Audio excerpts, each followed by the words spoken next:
good afternoon, everybody.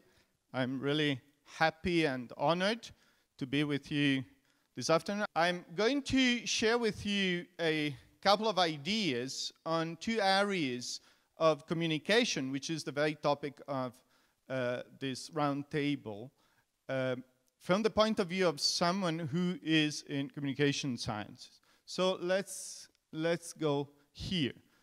While studying how information and communication technologies can help develop sustainable tourism in World Heritage Sites, I think we might map 5 different areas where ICTs, information and communication technologies, can help a lot.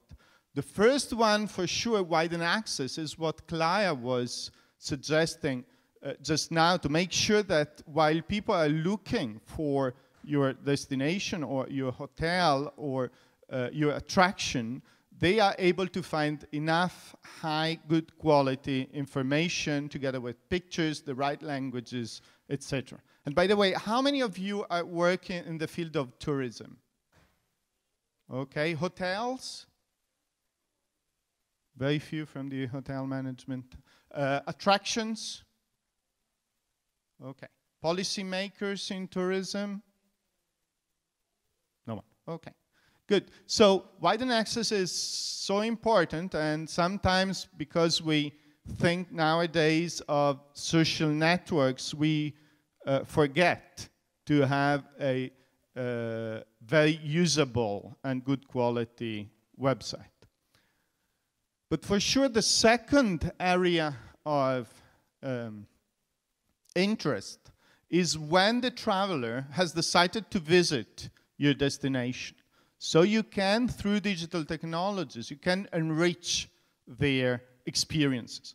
Think, for instance, of augmented reality. Think of mobile apps devoted to the destination. And for sure, if you are interested in sustainable, responsible tourism, you need to make sure that you design your mobile apps in a way that they enforce, they invite tourists to behave accordingly. We have mapped all the available mobile apps about World Heritage, UNESCO World Heritage Sites across the globe, available for the English language and a few other languages.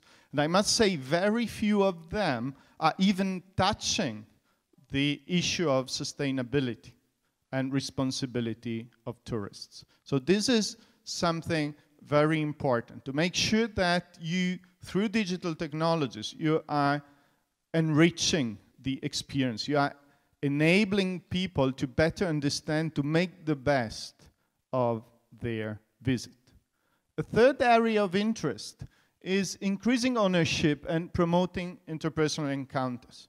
And this is very important, as it has been mentioned, for instance, by Vito about Barcelona or about Venice. It's very important that the local population is inviting and welcoming people. And otherwise, it's not sustainable tourism if they feel and they believe that there are too many people or behaving in a way they do not accept or like. So it's really important to include the local voices, for instance, through digital storytelling, and to make sure that digital technologies can enable and help people to get in touch with residents and locals. A fourth area of interest, for sure, for the players in the field of hospitality, for instance, is to make sure that, as the lady was asking just now, they could disintermediate some relationships. I know that it's tough, and many times travelers, they do prefer to go on online travel agencies, very big players.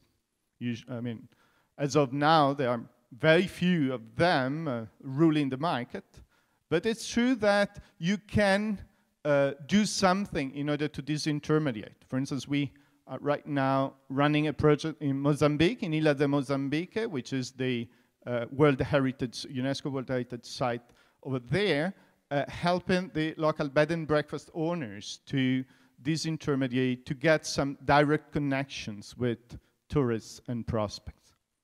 A fifth area we shouldn't forget, in my opinion, is using digital technologies to upskill and train people, be they players within the destination itself, could be people in the hotel industry, could be local guides, for instance, as well as, or people in restaurants, waiters, but that could be done also in a way to support people who are selling the destination.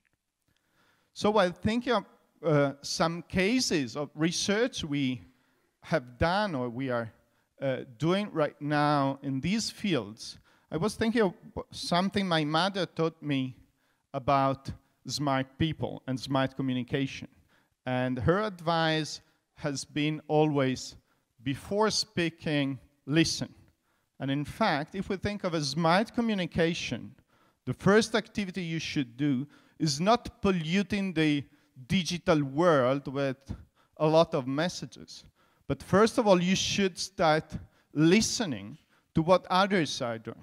And so my invitation, what I'm going to present for the next 3 examples, is how to use information communication technologies not to spread out messages, but using them to start listening and better understanding your visitors. And I believe digital technologies are helping us to move far from the idea of communicating as targeting, like a sniper killing people around. People are not targets. Is there anybody among you in the morning while getting up, watching yourself in the mirror and thinking, oh, I'm such a nice target? No one thinks of herself or himself as a target. Digital technologies are pushing us towards a better understanding of communication, which is having dialogues, listening and speaking, not just broadcasting messages. So just 3 cases, very briefly. The first one, we have studied how Chinese people are depicting Switzerland on their own Twitter-like platform, microblog platform, which is Sina Weibo. We have studied a full year of posts by Chinese travelers about Switzerland, studying both the textual part as well as the pictures they have published. Over there you can see the figures. And this is very interesting. I'm very happy. Chinese travelers, they really appreciate Switzerland, is among the top dreamed destination over there. If we just think of touristic products and services over there, they are commenting mostly about site attractions. Then the food and beverage ranks number 2, almost together with transportation. We are quite proud of Swiss trains and La Posta, etc.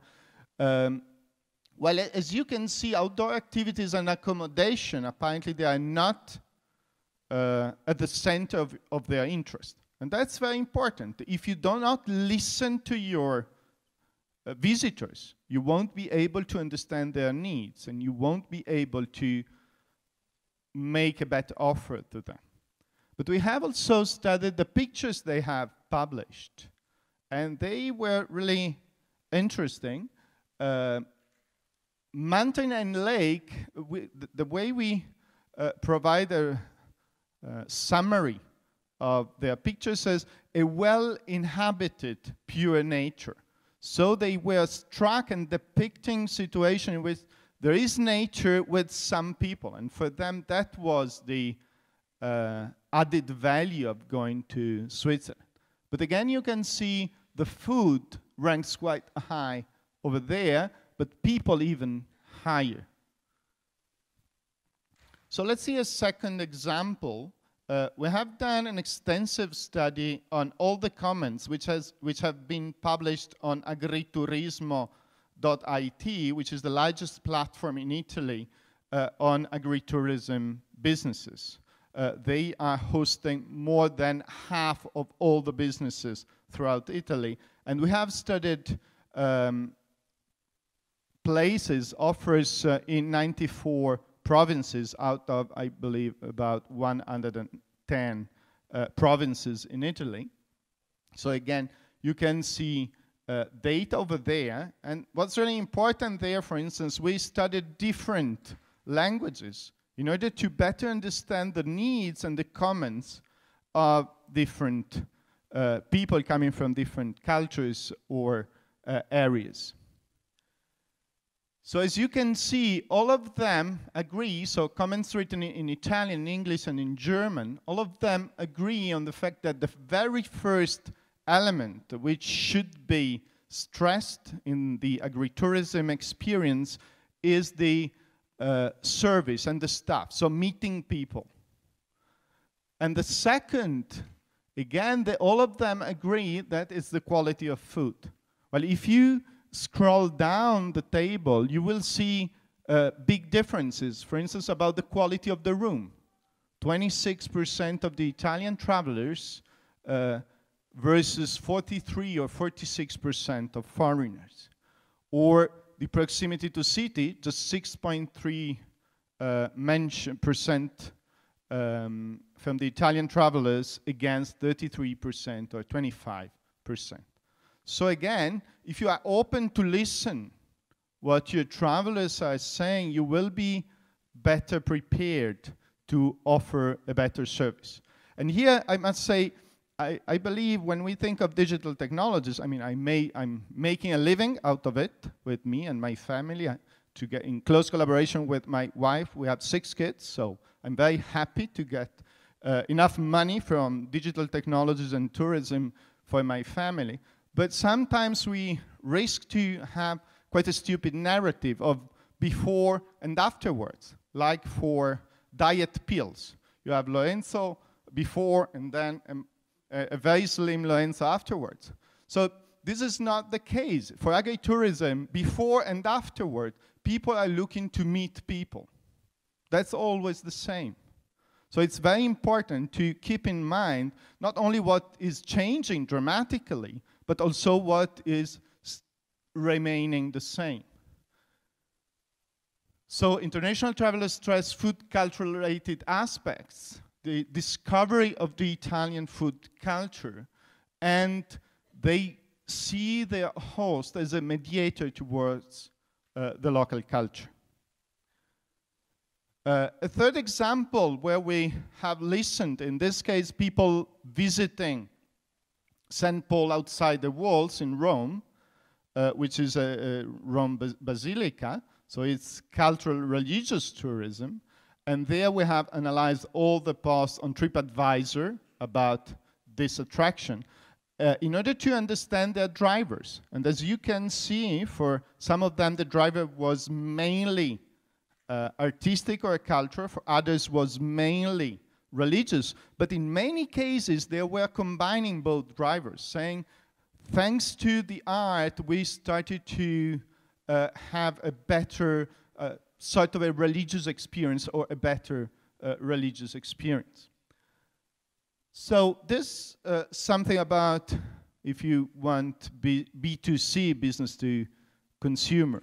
Just another example to end with in B2B. So using digital technologies, not only to listen what people are saying about myself, my destination, my activity, but also to train people. We are doing a lot. For instance, you might have a look at future.net or e-learning for tourism, which is a platform fully devoted to list experiences on that.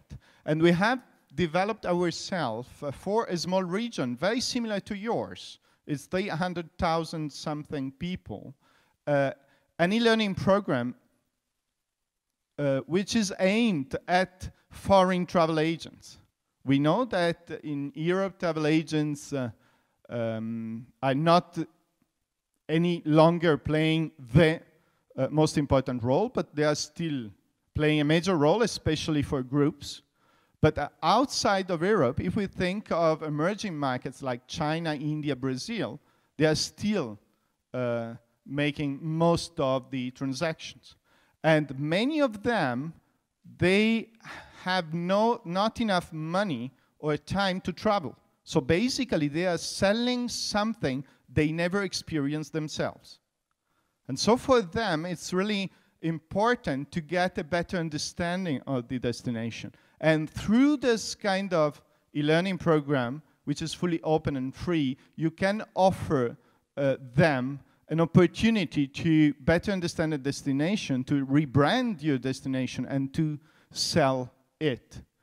And in the case of Tessin, we did develop an online course. It takes 1 hour and a half to learn it. Of course, it's a small region. We cannot ask people to devote 5 days for it.